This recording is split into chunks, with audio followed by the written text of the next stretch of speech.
시청자 여러분 안녕하십니까. MBN 프레스룸입니다. 오늘은 윤경호 MBN 해설위원, 권상희 시사평론가가 함께하겠습니다. 어서 오십시오. 네, 오늘 첫 번째 프레스콕으로 가겠습니다.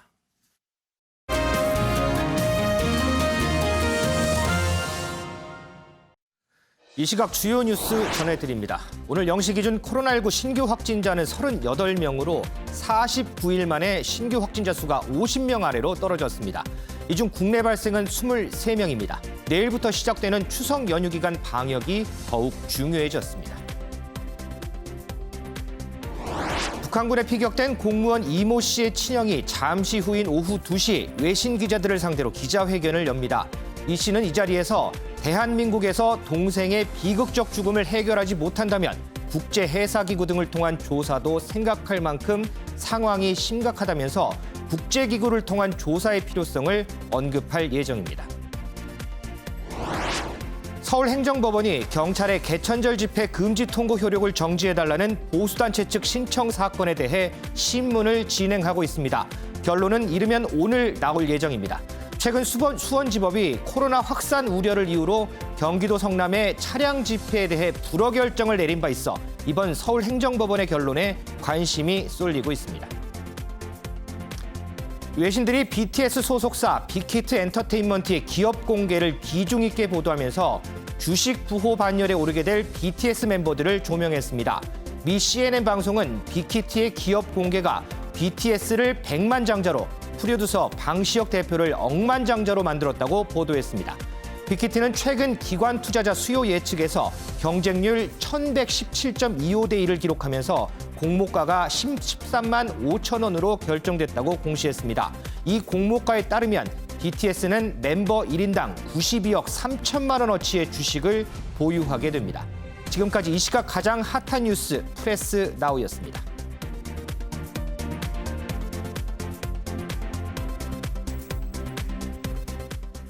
네, 해양수산부 공무원의 피격 그리고 이 불태워진 부분과 관련해서 해경이 조금 전에 수사 결과를 발표했습니다.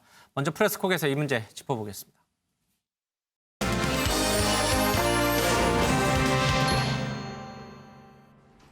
첫째, 실종자가 구명조끼를 입고 있었던 사실.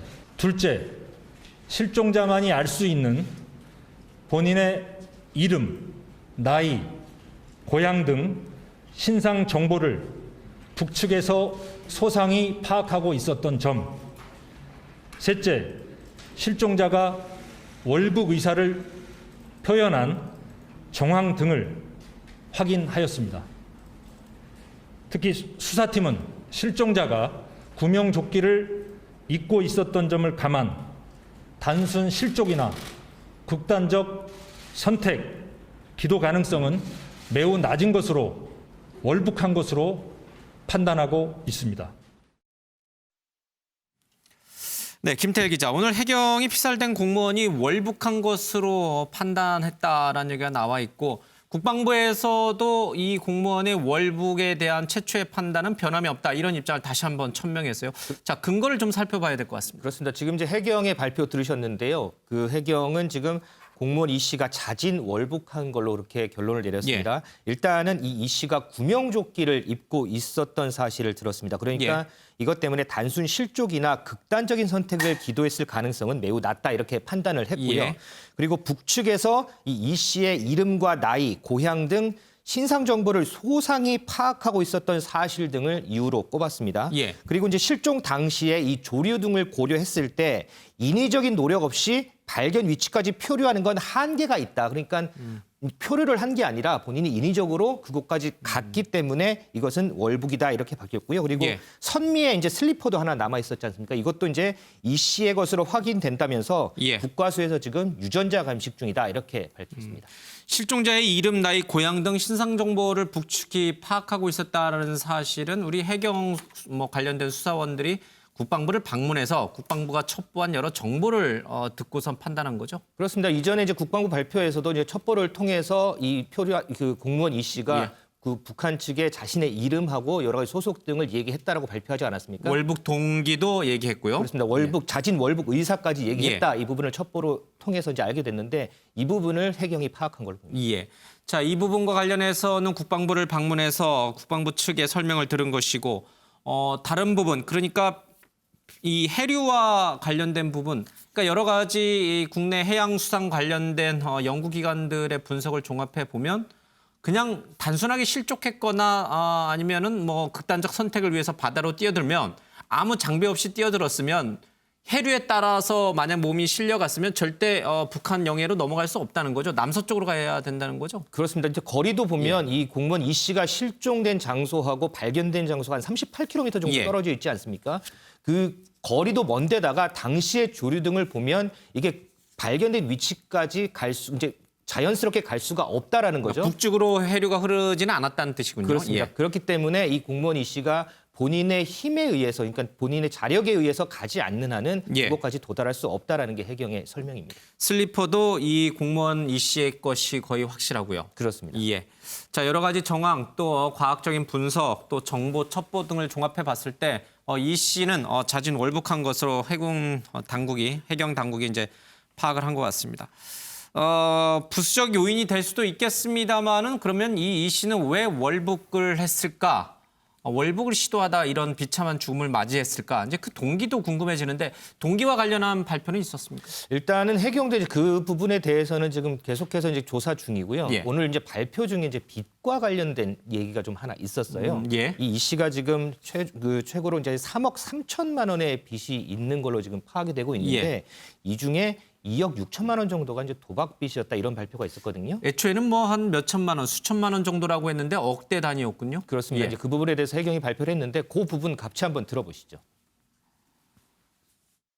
선박에서 추락하였을 경우 이 남서쪽 방향으로 진행하게 되는데 현재 실제로 실종자가 발견된 장소로 추정되는 등산곳 인근 해안까지는 거리가 한 3km 정도의 거리 차이가 있습니다. 따라서 인위적인 노력 없이 실제 발견 위치까지 표류하는 것은 한계가 있다는 것을 확인할 수 있었습니다. 전체 채무는 3억 3천만 원 정도로 파악이 되고 있고 그중에 도박으로 지게 된 그 채무는 이제 2억 6,800만 원 정도로 전체 총 채무에서 상당히 많은 그런 비중을 차지하고 있다는 것을 확인하였습니다. 인터넷을 통한 도박으로. 네, 지금 보신 것처럼 예. 이제 해경이 이제 빚과 관련된 얘기를 하긴 했는데 다만 이 단순 채무가 있다는 정황만으로는 이 월북을 단정할 수는 없다. 뭐 이렇게 예. 부연 설명을 덧붙이기도 했습니다.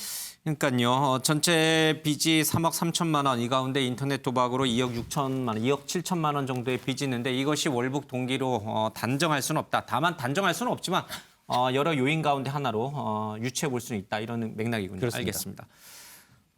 윤경호 의원님, 지금 전체적인 해경의 발표 그리고 국방부의 앞선 최초의 상황 보고 때 마찬가지였습니다만은 월북이냐 아니면은 실족 또는 극단적 선택이냐 이 부분이 사실 굉장히 좀 여야 간의 쟁점도 됐었고요. 특히 이제 이 죽은 공무원의 형은 여전히 자진 월북할 이유가 없다라고 하면서 당국에서 이 월북 프레임을 뒤집어 씌운 거다 이렇게 주장하고 또 잠시 뒤 2시에 또 외신 기자클럽에서 기자회견도 할 예정이거든요. 그렇긴 합니다만은 이 정도의 여러 가지 정황 또는 과학적 분석, 첩보, 정보 등을 종합해 보면 이 논란은 이제 종식돼야 된다고 보지 않을까요? 어떻게 보세요? 당사자가 이미 어찌됐든 죽었고요. 사망한 상황. 예, 사망을 예. 했고 그다음에 사건이 북쪽 영해에서 어찌됐든 이루어졌고 예. 그다음에 생존부터 사망까지의 뭐 6시간이라고 하지만 그때 취조 내지는 신문 뭐 이런 거를 통해서 주고받은 얘기 이런 것들을 우리가 지금 확보하는 거는 한계가 있지 않습니까? 예. 그러니까 월북이냐 아니냐 또는 뭐 북측 군인이든 아니면 뭐 그쪽 관계자 예. 누구하고의 주고받은 대화 이런 거에 대해서 물증 내지는 확실한 증거는 없는 거잖아요. 예. 그러니까 제가 보기엔 해경 역시도 오늘 발표는 상당 부분 추정에 근거한 게 많고 예. 그다음에 뭐 잠시 후 또 저희가 다루겠지만 국방부 군에서 발표하는 당사자의 언급, 당사자의 신상과 관련된 거는 감청이나 위성 정보에 의존을 예. 할 것으로 추정되고 그러니까 이런 점에서 보면 제가 보기에는 공격을 하는 쪽도 비판을 하는 쪽도 합리적인 의심을 예. 하는 쪽도 추정으로 할 수밖에 없지 않습니까? 그러니까 지금은 해경이나 국방부의 발표를 일단 믿고 그 기본 위에서 문제 제기를 한다면 예. 하는 게 맞지 않을까. 그리고 월북은 최초에 이 이제 어업지도원이 북쪽으로 간 거에 대한 책임 문제, 예. 해양수산부의 책임일 수도 있고요. 또는 뭐 해경의 책임일 수도 있고 국방부 책임일 수도 있고 군 책임, 그러니까 막지 못하는 뭐 그러나 월북이라는 걸로 이모 씨가 간 게 그 책임으로부터 면죄부를 받는 거 이거는 예. 아니다. 예. 설사 월북이 확인이 됐든 안 됐든 간에 이 월북이라는 것만으로 이모 씨가 의당 뭐 이래도 된다든지 예. 저래도 된다든지 이런 비판과 비난의 어떤 빌미가 돼서는 또 절대 안 될 것 같다 이런 생각도 듭니다. 예. 자, 이게 잦은 월북이든 아니면 뭐 실족에 의한 표류든 간에 중요한 본질은 비무장한 우리 국민이 북한 측에 의해서 사살당하고 그리고 불태워졌다는 겁니다. 알겠습니다. 유호정 기자, 문재인 대통령이 어제 수석 보좌관 회의에서 이 문제와 관련한 최초의 언급이 있었어요. 먼저 좀 들어보고요. 어떤 점들이 논란이 되고 있는지 짚어보겠습니다.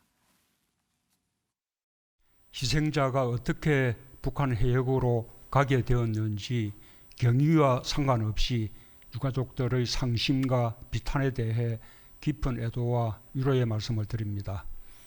이유 여하를 불문하고 국민의 생명과 안전을 지켜야 하는 정부로서 대단히 송구한 마음입니다. 특별히 김정은 위원장이 우리 국민들께 대단히 미안하게 생각한다는 뜻을 전해온 것에 대해 각별한 의미로 받아들입니다. 북한의 최고 지도자로서 곧바로 직접 사과한 것은 사상 처음 있는 매우 이례적인 일입니다. 그만큼 김정은 위원장도 이번 사건을 심각하고 무겁게 여기고 있으며 남북관계가 파탄으로 가지 않기를 바라는 마음을 확인할 수 있습니다. 유 기자, 이 내용을 전체 저희가 다 들은 것은 아니고 조금 잘라서 듣긴 했습니다만 대통령이 북한에 대해서 사과를 했지만 너희들에 대해서 굉장히 유감스럽다. 너희들의 행위는 천인 공노할 짓이다. 이런 표현이 들어가 있지는 않아요. 이 야당은 이걸 문제 삼고 있는 거죠. 네, 맞습니다. 어제 문재인 대통령이 공식 석상에서 처음으로 예도를 표하고 국민께 사과를 했습니다. 그런데 일각에서는 그러니까 전체 전문을 보면은 약 5분의 3 정도가 이 김정은 위원장의 직접 사과가 이례적인 상황이다, 각별한 의미가 있다라고 평가하거나 혹은 이번 사건이 비극적 사건에 머물지 않고 대화와 협력의 계기가 돼야 한다. 뭐 군사통신선 복원을 거듭 요청하는 이런 내용이 지금 담겨 있어서 이 부분이 적절하냐에 대해서 지금 야당이 공세를 펼치고 있는 상황인데요. 말씀하신 것처럼 이제 북한에 엄중한 책임을 묻거나 다시는 이런 일이 일어나면 안 된다라는 강경한 메시지가 이번에 담겨 있지는 않는 것은 사실입니다. 그럼에도 불구하고 이제 대통령이 지금 상황에서 북한과의 이 관계 개선이 이 해결을 하는데 오히려 더 도움이 될 것으로 지금 판단하고 이런 메시지를 전달했다라는 이런 여당의 지적들도 이런 해석들도 있는 상황이고요. 그리고 이제 또 하나 북한의 지금 계속 청와대가 공동수사와 통신선 복구 제안을 하고 있는 상황인데 여기에 대해서 이제 문재인 대통령도 직접 언급을 했지만 북한이 이에 대해서 아직 묵묵부답인 상황입니다. 그렇기 때문에 북한이 사실상 사과를 했지만 그 뒤에 이제 통신문 내용을 보면은 우리는 원칙대로 했다라는 내용이 대부분 담겨 있습니다. 이는 책임자를 처벌하지 않을 가능성이 있고 이 과정에서 전혀 문제는 없었다라고도 해석이 되기 때문에 북한은 이런 대응을 하고 있는데 과연 이 문재인 대통령이 이에 대해서 좀 엄중한 책임을 묻는 내용을 전하지 않은 것은 맞느냐라는 지적도 이어지고 있는 상황입니다. 그런데 사실 수석 보좌관 회의를 통해서 대통령의 육성으로 이런 이 문제와 관련한 첫 언급이 어제 처음 나온 건 사실입니다만은 최초에 이 사건이 터진 바로 직후에 문재인 대통령이 북측에 대해서 굉장히 유감스럽다는 강한 톤으로 비판했던 바가 있잖아요. 그렇죠. 그러니까 어제 수보회의에서 그 얘기를 안 했다고 해서 북한에 대해 저자세다 이렇게 비판할 명분이 되나요? 애초에는 강경한 자세를 유지하셨습니다. 그리고 예. 여당도 사실 정말 여당이 이례적으로 북한을 규탄하는 목소리를 야당과 함께 냈었는데 예.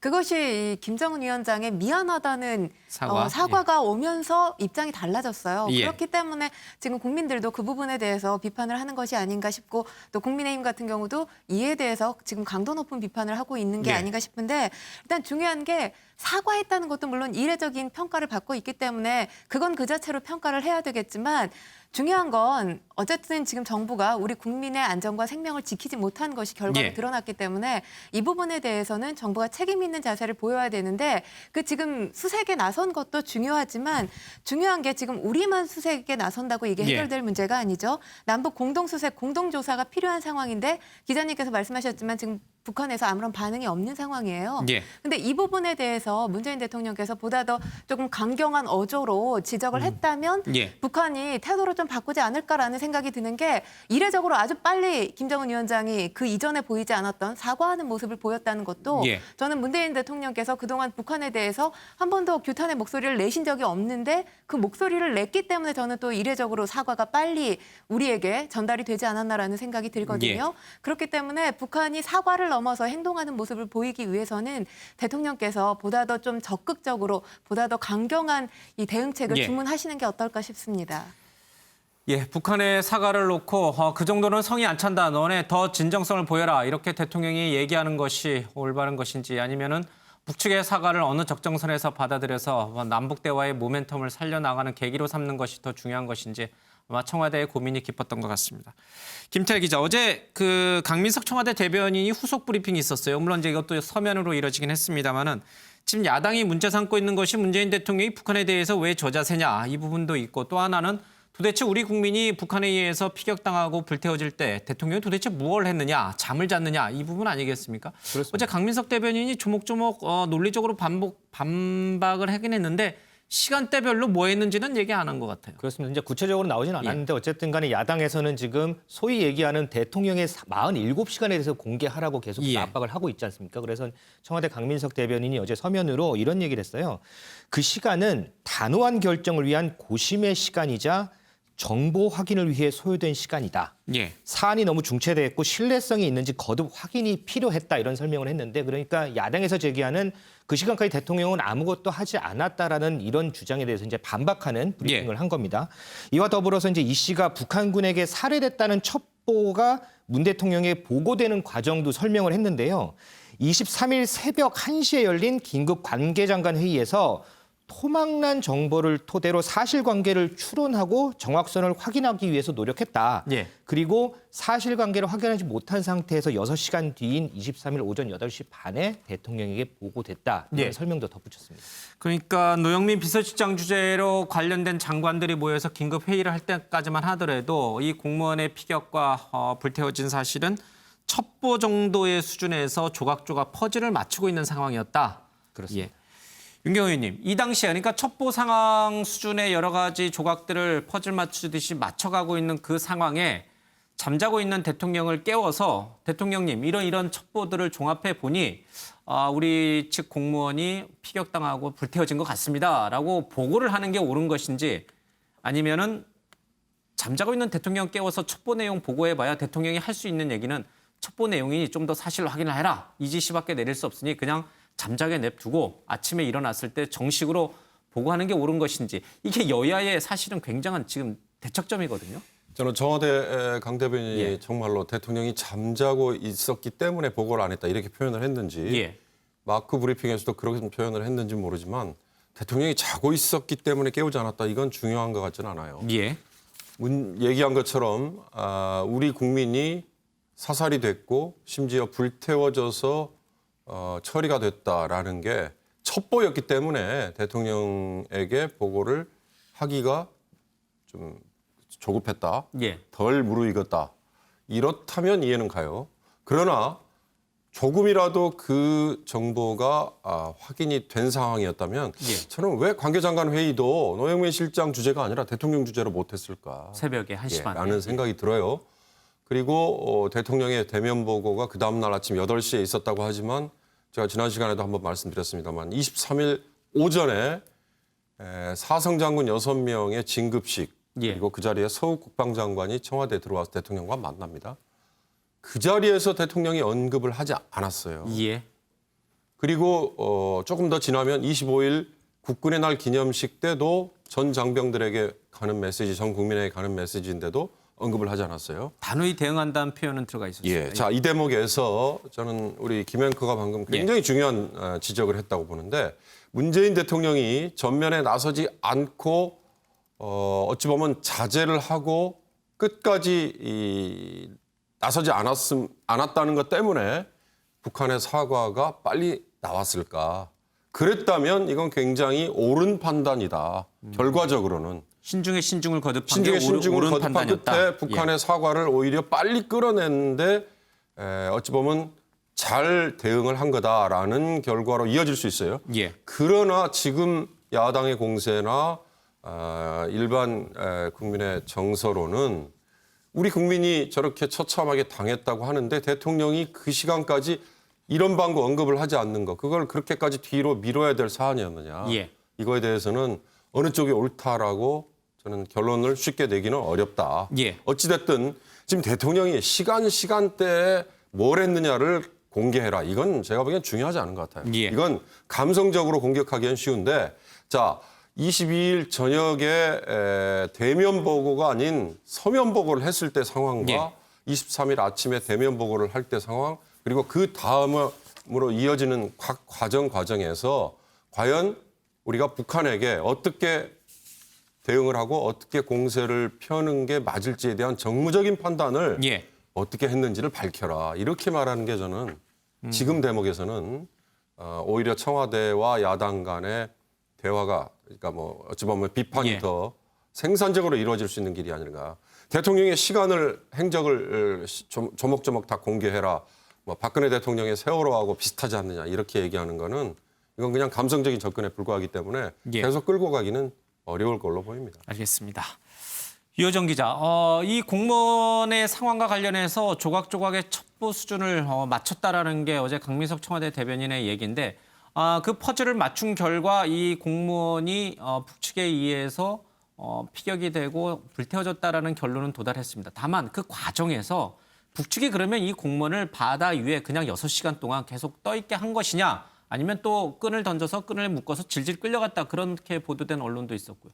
조금 상황이 처음에 국방부의 설명과 좀 달라진 맥락이 분명히 있어요. 네, 그렇습니다. 그 과정에 지금 집중을 하는 이유가 과연 우리 정부 그리고 군이 그 과정을 얼마만큼 파악을 하고 있었는지 만약에 정말 긴박한 상황이었다면은 더 빠른 적극 대응이 필요하지 않았냐라는 지적들이 나오고 있는 상황인 건데요. 이에 대해서 어제 국방부 핵심 관계자가 얘기를 했습니다.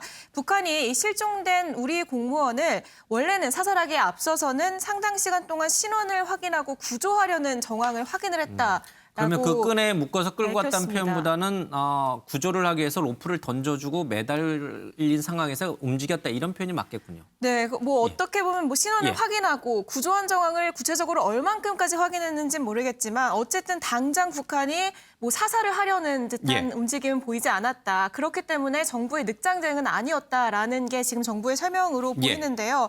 이 관계자는 첩보는 눈으로 직접 보는 것이 아니라 조각조각 정보들을 취합해서 판단을 하는 것이다라고 얘기를 하면서 마치 눈으로 그 상황을 직접 목격한 것은 아니고 이런 정보들을 취합해서 최선의 결정을 내린 것이다라고 설명을 했습니다.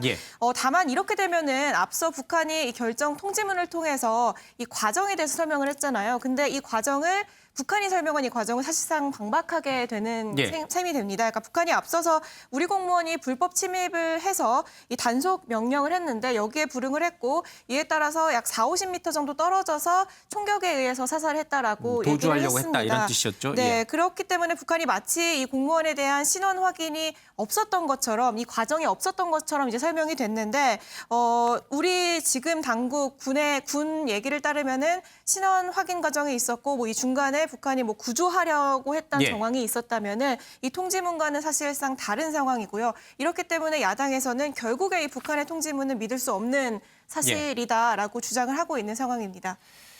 예, 여야 의원들은 이 국방부의 발표 내용에 대해서 직접 공개할 수가 없기 때문에 합참을 방문해서 각각 개별적으로 설명을 들은 모양입니다. 그런데 설명을 들었는데 나와서 하는 얘기는 조금씩 다릅니다. 황희 의원과 주호영 국민의힘 원내대표 얘기 들어보겠습니다.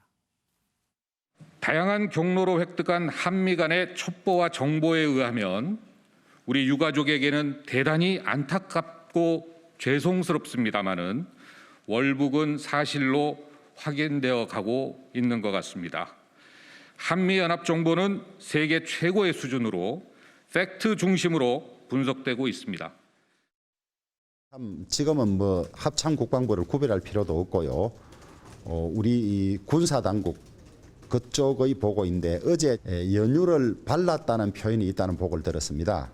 그래서 저도 바르다는 표현이 조금 이상하다고 생각을 했습니다만은 연유는 여러 가지 기름을 종합하는 이야기 모양입니다.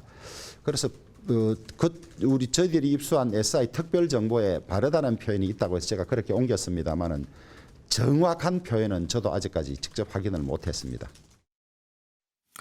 유정 기자, 황희 더불어민주당 의원의 월북 얘기는 이미 앞서 김태일 기자 오늘 해경 발표에서도 재확인이 됐으니까요. 이것은 뭐 크게 합참 의원과 이 말을 전한 황희 의원 간에 큰 차이는 없는 것 같은데 문제는 이 주호영 국민의힘 원내대표가 합참으로부터 들었다는 보고 내용이 실제 군 당국의 발표와는 조금 다른 것 같습니다. 오늘 동아일보 기사에는 연유라는 표현이 등장을 하는데 국방부 발표, 합참 발표 또 여당 의원들의 이 합참 보고 내용 그 어디에도 이 연유라는 표현은 등장하지 않거든요. 그리고 이게 연유를 발랐다는 얘기는 사람이 직접 그 공무원에게 가서 뿌린다든지 발랐다는 뜻이 되는데 그런 표현도 다른 군 당국이나 해경이나 아니면은 그 어디에도 없는데 주호영 원내대표 입에서만 나왔거든요. 이거 어떻게 어디서 정확히 같은 소스원인데 같은 정보원인데 취재원인데 얘기가 이렇게 다른 건지 아니면 취재원 자체가 다른 건지 모르겠습니다.